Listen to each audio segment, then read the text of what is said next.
Hello ನಮಸ್ಕಾರ. ಎಲ್ಲರೂ ಹೇಗಿದ್ದೀರಾ? ಎಲ್ಲರೂ ಚೆನ್ನಾಗೇ ಇದ್ದೀರಾ ಅಂತ ಅಂದ್ಕೊಂಡಿದ್ದೀನಿ. ಇವತ್ತಿನ ವ್ಲಾಗಲ್ಲಿ ಸ್ವಲ್ಪ ಚಿಟ್ ಚಾಟ್ ಹಾಗೂ ಡೈಲಿ ವ್ಲಾಗ್ ಜೊತೆಲಿ ಒಂದು ಸೂಪರ್ಬ್ ಆಗಿರುವಂತಹ ಫೇಸ್ ಸೀರಮ್ ಅಂತಲೇ ಹೇಳ್ತೀನಿ. ಇದನ್ನ ಯಾವ ರೀತಿ ತಯಾರು ಮಾಡ್ಕೋಬೇಕು ಅಂತ ಕೂಡ ಹೇಳ್ಕೊಡ್ತಾ ಇದ್ದೀನಿ. ಸ್ವಲ್ಪ ಹೊರಗಡೆ ಹೋಗಿ ಬಂದ್ವಿ, ನಿಮಗೆ ಎಲ್ಲ ಗೊತ್ತು ನಾವು ಯಾವ ರೀತಿ ಎಂಜಾಯ್ ಮಾಡಿದ್ವಿ ಅಂತ. ಸ್ವಲ್ಪ ಹೆಲ್ತ್ ಅಪ್ಸೆಟ್ ಆಗಿದೆ, ಏನಿಲ್ಲ, ಜಾಸ್ತಿ ಏನಿಲ್ಲ, ಸ್ವಲ್ಪ ಕೋಲ್ಡ್ ಆ್ಯಂಡ್ ಕಾಫ್ ಆಗಿದೆ. ಯಾಕಂದರೆ ಸ್ವಲ್ಪ ತುಂಬ ವೆದರ್ ತುಂಬ ವಿಂಟರ್ ಸೀಸನ್ ಆಗಿದ್ರೆ ತುಂಬ ಕೋಲ್ಡ್ ಇದೆ, ಸ್ವಲ್ಪ ವಾಟರ್ ಎಲ್ಲ ಚೇಂಜ್ ಆಗಿದ್ದಕ್ಕೆ ಸ್ವಲ್ಪ ಆ ರೀತಿ ಆಗಿದೆ. ವಾಯ್ಸ್ ಸ್ವಲ್ಪ ಕ್ರ್ಯಾಕಿ ಆಗಿದೆ, ಪ್ಲೀಸ್ ಡೋಂಟ್ ಮೈಂಡ್. ಸೊ ಅದ್ಯಾವುದು ಅಂತ ನಿಮ್ಮ ಜೊತೆ ನಾನು ಶೇರ್ ಮಾಡ್ಕೋತೀನಿ. ಕೇವಲ 2 ಇಂಗ್ರೀಡಿಯೆಂಟ್ಸನ್ನು ಯೂಸ್ ಮಾಡಿ ಮಾಡ್ಕೊಳ್ಳೋವಂಥದ್ದು. ಸೊ ಬನ್ನಿ ಹಾಗಾದರೆ ಅದ್ಯಾವುದು ಅಂತ ನೋಡ್ಕೊಂಬೋಣ, ಬಟ್ ಈ ಒಂದು ಪುಟ್ಟ ವ್ಲಾಗ್ನ ನಂತರ. ಎಸ್, ಲಾಸ್ಟ್ ವ್ಲಾಗಲ್ಲಿ ನೀವು ನೋಡಿರ್ಬೋದು ನನ್ನ ಪುಟ್ಟ ಕೈತೋಟದಲ್ಲಿ ಯಾವ ರೀತಿ ನಾನು ಹೂಗಳನ್ನು ಬೆಳೆಸ್ತಾ ಇದ್ದೀನಿ ಅಂತ. ಈಗ ತಾನೇ ಅದರಿಂದ ನಾನು ಫ್ಲವರ್ಸ್ ಕಿತ್ಕೊಂಡು ಬಂದೆ. ಬಸವನ ಪಾದ ಆ್ಯಂಡ್ ಕನಕಾಂಬರ ಹೂವು. ಒಂದು ಪೂಜೆಗೆ, ಒಂದು ದಿನದ ಪೂಜೆಗೆ ಸಾಕಾಗುವಷ್ಟು ಫ್ಲವರ್ಸ್ ಕಿತ್ಕೊಂಡು ಬಂದೆ. ಅದು ವ್ಲಾಗ್ನ ನೀವು ಯಾರಾದರೂ ನೋಡದೆ ಹೋದರೆ ನನ್ನ ಚಾನಲ್ಗೆ ಹೋಗಿ ನೋಡ್ಬೋದು. ಯಾವ ರೀತಿ ತುಂಬ ಸೊಂಪಾಗಿ ಹೂವಿನ ಗಿಡಗಳು ಹಾಗೂ ತುಳಸಿ ಗಿಡಗಳನ್ನು ನಾನು ಬೆಳೆಸ್ತಾ ಇದ್ದೀನಿ ಅಂತ.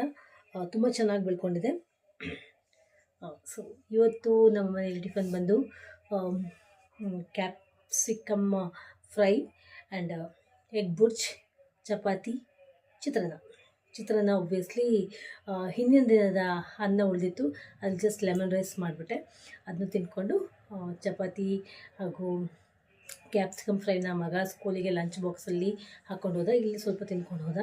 ಸೊ ಇಷ್ಟು, ಅವನಿಗೂ ಸ್ವಲ್ಪ ಹೆಲ್ತ್ ಅಪ್ಸೆಟ್ ಆಗಿದೆ, ನಮಗೂ ಹೆಲ್ತ್ ಅಪ್ಸೆಟ್ ಆಗಿದೆ. ಈ ರೀತಿ ಇದೆ. ಮತ್ತು ಇನ್ನೇನಾಗುತ್ತೋ ಗೊತ್ತಿಲ್ಲ, ನೋಡೋಣ ಯಾವ ರೀತಿ ವ್ಲಾಗ್ ಹೋಗುತ್ತೆ ಅಂತ. Be on with me, don't forget subscribe. Yes, ಯಾವ ರೀತಿ ಪ್ರಿಪೇರ್ ಮಾಡ್ಕೊಳ್ಳೋದು ಅಂತ ನೋಡ್ಕೊಬರೋಣ ಬನ್ನಿ. ಮೊದಲಿಗೆ ಒಂದು ಫ್ರೆಶ್ ಬೌಲಲ್ಲಿ ನಾನು ನಿಂಬೆಹಣ್ಣಿನ ರಸವನ್ನು ಹಾಕ್ಕೊಳ್ತಾ ಇದ್ದೀನಿ. ಅದಕ್ಕೆ ಕೊಕೊನಟ್ ಆಯಿಲ್ನ ಹಾಕ್ಕೊಳ್ತಾ ಇದ್ದೀನಿ. 1 ರಿಂದ 1.5 ಸ್ಪೂನಷ್ಟು ಕೊಕೊನಟ್ ಆಯಿಲ್ಗೆ ಒಂದು 4 ರಿಂದ 5 ಡ್ರಾಪ್ಸಷ್ಟು ನಿಂಬೆಹಣ್ಣಿನ ರಸ, ಇಷ್ಟೇ ಬೇಕು. ಪ್ರಿಪೇರ್ ಮಾಡ್ಕೊಳ್ಳೋದು ಹೇಗೆ ಅಂತ ನೀವು ನೋಡ್ಕೊಂಬಂದ್ರಿ. ಆ್ಯಸ್ ಎ ಸೆಟ್, ಕೇವಲ 2 ಇಂಗ್ರೀಡಿಯೆಂಟ್ಸ್ ನನ್ನ ಕೈಲಿ ಇದು ರೆಡಿ ಇದೆ. ಬಿಫೋರ್ ಅಪ್ಲೈಯಿಂಗ್ ದಿಸ್ ಸೀರಮ್, ಫೇಸ್ನ ವಾಶ್ ಮಾಡ್ಕೊಂಬಿಡಿ. ಫಸ್ಟ್ ಆಫ್ ಆಲ್ ಫೇಸ್ನ ನಾನು ವಾಶ್ ಮಾಡ್ಕೊಂಡಿದ್ದಾಗಿದೆ. ಎಸ್, ಈಗ ಇದನ್ನ ಅಪ್ಲೈ ಮಾಡ್ಕೋತೀನಿ. ಅಪ್ಲೈ ಮಾಡ್ತಾ ಇದು ಬೆನಿಫಿಟ್ಸ್ ಕೂಡ ಹೇಳ್ತಾ ಹೋಗ್ತೀನಿ. ಎಲ್ಲೂ ಹೋಗಬೇಡಿ, ಕಂಪ್ಲೀಟಾಗಿ ವಿಡಿಯೋ ನೋಡಿ, ಬೆನಿಫಿಟ್ಸ್ ಕೂಡ ನಿಮ್ಗೆ ಅರ್ಥ ಆಗಬೇಕು. ಸೊ ಬನ್ನಿ ಹಾಗಾದರೆ ಅಪ್ಲೈ ಮಾಡ್ಕೊಂಡು ಸ್ಟಾರ್ಟ್ ಮಾಡೋಣ. ನಾನಿವತ್ತು ಯೂಸ್ ಮಾಡ್ಕೊಳ್ತಾ ಇರುವಂತಹ ಈ ಫೇಸ್ ಸೀರಮ್ ಡೀಪಾಗಿ ಮಾಯ್ಶ್ಚರೈಸ್ ಮಾಡುತ್ತೆ. That is very very helpful in this winter season. ಮುಖಕ್ಕೆ ಹೈಡ್ರೇಷನ್ ಪ್ರಾಪರ್ಟಿ ಕೊಡುತ್ತೆ, ಯಾಕಂದರೆ ಇದರಲ್ಲಿ coconut oil, pure coconut oil ಹಾಗೂ ನಿಂಬೆಹಣ್ಣಿನ ರಸ ಇರುತ್ತೆ.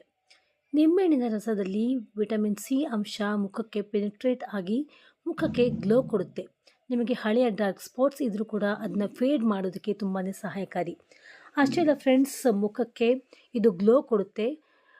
ಮುಖದಲ್ಲಿ ಒಂದು ರೀತಿಯ ಬ್ರೈಟ್ನೆಸ್ ಕೂಡ ನಿಮಗೆ ಸಿಗುತ್ತೆ. ವಿಟಮಿನ್ ಸಿ ಅಂಶ ಇರುವಂತಹ ಈ ಒಂದು ನಿಂಬೆಹಣ್ಣಿನ ರಸ ಕೊಲಾಜಿನ್ ಪ್ರಾಪರ್ಟಿನ ಬೂಸ್ಟಪ್ ಮಾಡುತ್ತೆ ಹಾಗೂ ನಿಮ್ಮ ಅನ್ಈವನ್ ಸ್ಕಿನ್ ಟೋನ್ ಕೂಡ ಈವನ್ ಸ್ಕಿನ್ ಟೋನ್ ಆಗಿ ಮಾರ್ಪಾಟಾಗಿ ಮುಖದಲ್ಲಿ ಬ್ರೈಟನಿಂಗ್ ಪ್ರಾಪರ್ಟಿ ಕೊಡುತ್ತೆ.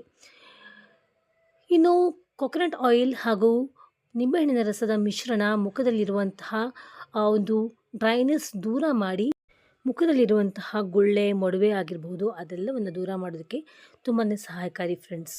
ಎಕ್ಸ್ಫೋಲಿಯೇಷನ್ ಅಂಶ ಕೂಡ ಇರುತ್ತೆ. ಮುಖದಲ್ಲಿರುವಂತಹ ಡೆಡ್ ಸೆಲ್ಸ್ ಇದ್ರೂ ಕೂಡ ಅದು ದೂರ ಮಾಡುತ್ತೆ, ಮುಖವನ್ನು ಎಕ್ಸ್ಫೋಲಿಯೇಟ್ ಮಾಡುತ್ತೆ. ಎಕ್ಸ್ಫೋಲಿಯೇಟ್ ಮೀನ್ಸ್ ಮುಖದಲ್ಲಿ ನಿಮಗೆ ಒಂದು ರೀತಿಯ ಕಪ್ಪು ಒಂದು ಪರೆ ರೀತಿ ಬಂದಿರುತ್ತೆ ಡೆಡ್ ಸ್ಕಿಲ್ಸಿಂದ, ಅದು ಡೆಡ್ ಸೆಲ್ಸ್ನ ದೂರ ಮಾಡಿ ಮುಖಕ್ಕೆ ಒಂದು ವೈಟ್ನೆಸ್ ಕೊಡುತ್ತೆ ಈ ಒಂದು ಸೀರಮ್. ಅದರಲ್ಲೂ ಈ ವಿಂಟರ್ ಸೀಸನಲ್ಲಿ ಇದು ಹಚ್ಕೊಳ್ಳೋದ್ರಿಂದ ನಿಮಗೆ ತುಂಬಾ ಸಹಾಯಕಾರಿ. ಇದು ಯಾರ್ಯಾರೆಲ್ಲ ಯೂಸ್ ಮಾಡ್ಬೋದು ಅಂದರೆ, ಡ್ರೈ ಸ್ಕಿನ್ನವರು ಪ್ರತಿದಿನ ಯೂಸ್ ಮಾಡ್ಬೋದು, ನಾರ್ಮಲ್ ಸ್ಕಿನ್ನವರು ದಿನ ಬಿಟ್ಟು ದಿನ ಯೂಸ್ ಮಾಡ್ಬೋದು, ಆಯಿಲಿ ಸ್ಕಿನ್ನವರು ವಾರಕ್ಕೆ 2 ಸಾರಿ ಯೂಸ್ ಮಾಡಿದ್ರೆ ತುಂಬಾ ಸಹಾಯಕಾರಿ. ಇನ್ನು ತುಂಬ ಸೆನ್ಸಿಟಿವ್ ಸ್ಕಿನ್ ಇರೋರು ಪ್ಯಾಚ್ ಟೆಸ್ಟ್ ಮಾಡಿಕೊಂಡು ಇದನ್ನ ಯೂಸ್ ಮಾಡಿದ್ರೆ ನಿಮಗೆ ಒಳ್ಳೆಯ ರಿಸಲ್ಟ್ ಸಿಗುತ್ತೆ. ನಾನು ಕಿವಿಗಳಿಗೂ ಕೂಡ ಹಚ್ಕೊಳ್ತಾ ಇದ್ದೀನಿ, ನೀವು ನೋಡ್ತಾ ಇರ್ಬೋದು. ಸೊ ಕಿವಿಯನ್ನು ಕೂಡ ನಾನು ನೆಗ್ಲಿಜೆನ್ಸ್ ಮಾಡೋ ಹಾಗಿಲ್ಲ. ಸೊ ಓವರಾಲ್ ಫೇಸ್ ಪೂರ್ತಿ ಮೈಕೈಗೂ ಕೂಡ ನೀವು ಹಚ್ಕೋಬಹುದು, ಕುತ್ತಿಗೆ ಭಾಗವನ್ನು ಕೂಡ ನೀವು ಬಿಡೋ ಹಾಗಿಲ್ಲ, ಅದನ್ನು ಕೂಡ ನೀವು ಟೇಕ್ ಕೇರ್ ಮಾಡ್ಕೊಳ್ಳೇಬೇಕಾಗಿ ಬರುತ್ತೆ.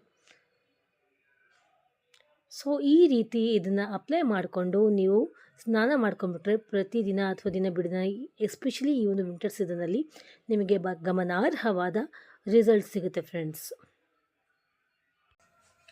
ಸೊ ನೀವು ನೋಡಿದ್ರಿ ಯಾವ ರೀತಿ ನಾನು ಅಪ್ಲೈ ಮಾಡಿಕೊಂಡೆ ಅಂತ. ಇದೊಂದು 10 to 15 ಮಿನಿಟ್ಸ್ ಹಾಗೆ ಬಿಟ್ಟು ನೀವು ಸ್ನಾನ ಮಾಡ್ಕೊಂಬಿಡಿ.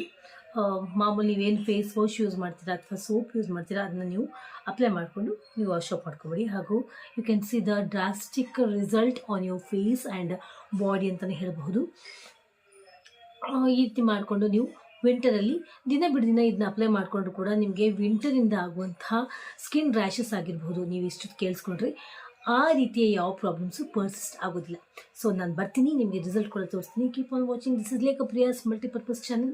ಎಲ್ಲೂ ಹೋಗಬೇಡಿ, ಮತ್ತೆ ಬಂದು ತೋರಿಸ್ತೀನಿ ರಿಸಲ್ಟ್, ದಿ ಬೆಸ್ಟ್ ರಿಸಲ್ಟ್ನೊಂದಿಗೆ. ನಿಮಗೆ ರಿಸಲ್ಟ್ ತೋರಿಸೋಣ ಅಂತ ಅನ್ನೋಷ್ಟರಲ್ಲಿ ನಮ್ಮ ಮಮ್ಮಿ ನನಗೆ ಶುಂಠಿ ಟೀ ಮಾಡಿಕೊಟ್ಟಿದ್ದಾರೆ. ಬಿಕಾಸ್ ನನಗೆ ಕೋಲ್ಡ್ ಆಗಿದೆ ಅಂತ. ಇದು ಆಮೇಲೆ ಕೊಡ್ಕೋತೀನಿ ನಾನು. You can see the result. ನೋಡಿ ಯಾವ ರೀತಿ ರಿಸಲ್ಟ್ ಸಿಕ್ಕಿದೆ ಅಂತ. ತುಂಬ ಗ್ಲೋಯಿ ಆಗಿದೆ ಸ್ಕಿನ್. ಇದರಿಂದ ನಿಮಗೆ ಏನು ಸಿಗುತ್ತೆ ಅಂತಂದರೆ ಸ್ಕಿನ್ ಗ್ಲೋ ಆಗುತ್ತೆ ಆ್ಯಂಡ್ ನಿಮಗೆ ಈ ಒಂದು ವಿಂಟರ್ ಸೀಸನ್ ಆಗುವಂತಹ ಕೆಟ್ಟ ಪರಿಣಾಮಗಳು ಯಾವುದೂ ಸಿಗಲ್ಲ.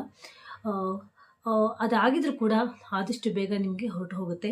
ಸೊ ಇವತ್ತೇ ಇದನ್ನೇ ಯೂಸ್ ಮಾಡಿ, ಹಾಗೂ ರಿಸಲ್ಟ್ ಏನಾಯಿತು ಅಂತ ನನ್ನ ಕಾಮೆಂಟ್ ಸೆಕ್ಷನ್ ಬರೆದು ಕಳಿಸಿ. ಯಾವ ಸ್ಕಿನ್ ಟೈಪ್ಸ್ನವರು ಯೂಸ್ ಮಾಡ್ಬೋದು ಅಂತ ಈಗಾಗಲೇ ನಿಮಗೆ ನಾನು ತಿಳಿಸಿದ್ದೀನಿ. ಆಯಿಲಿ ಸ್ಕಿನ್ನವರು ಇದನ್ನ ವಾರಕ್ಕೆ 2 ಸಲ ಯೂಸ್ ಮಾಡ್ಬೋದು. ನಾರ್ಮಲ್ ಸ್ಕಿನ್ನವರು ನೀವು ಇದನ್ನ ದಿನ ಬಿಡಿದಿನ ಯೂಸ್ ಮಾಡ್ಬೋದು. ಡ್ರೈ ಸ್ಕಿನ್ನವರು ನೀವು ಡೈಲಿ ಇದನ್ನ ಯೂಸ್ ಮಾಡ್ಬೋದು. ಯಾವುದೇ ರೀತಿಯ ಸೈಡ್ ಎಫೆಕ್ಟ್ಸ್ ಆಗೋದಿಲ್ಲ ಅಂತ ಹೇಳ್ತಾ ಇದ್ದೀನಿ. ಈ ರೀತಿ ಹೇಳ್ತಾ ಇವತ್ತಿನ ವ್ಲಾಗ್ ಮುಗಿಸ್ತಾ ಇದ್ದೀನಿ. ನಿಮಗೇನಾದರೂ ಡೌಟ್ಸ್ ಇದ್ದರೆ ಕಾಮೆಂಟ್ ಸೆಕ್ಷನಲ್ಲಿ ಪ್ಲೀಸ್ ಬಂದು ನೀವು ನಾನು ಕೇಳಬಹುದು. ನಿಮ್ಮ ಎಲ್ಲ ಡೌಟ್ಸ್ನ ಆದಷ್ಟು ನಾನು ಕ್ಲಿಯರ್ ಮಾಡೋದಕ್ಕೆ ಪ್ರಯತ್ನ ಪಡ್ತೀನಿ ಅಂತ ಹೇಳ್ತಾ ಇವತ್ತಿನ ವ್ಲಾಗ್ ಇಷ್ಟೇ. ನಿಮಗೆ ಈ ಒಂದು ವ್ಲಾಗ್ ಹಾಗೂ ನಾನು ಇವತ್ತು ತೋರಿಸಿರುವಂತಹ ಸ್ಕಿನ್ ಕೇರ್ ರೆಮಿಡಿ ಇಷ್ಟ ಆಯಿತು ಅಂತ ಅಂದ್ಕೊಂಡಿದ್ದೀನಿ. ಇಷ್ಟ ಆಗಿದ್ದರೆ ಲೈಕ್ ಬಟನ್ ಪ್ರೆಸ್ ಮಾಡಿ, ನನ್ನ ಚಾನಲ್ ಸಬ್ಸ್ಕ್ರೈಬ್ ಮಾಡಿ, ಲೈಕ್ ಮಾಡಿ, ಶೇರ್ ಮಾಡಿ. You all take care, love you.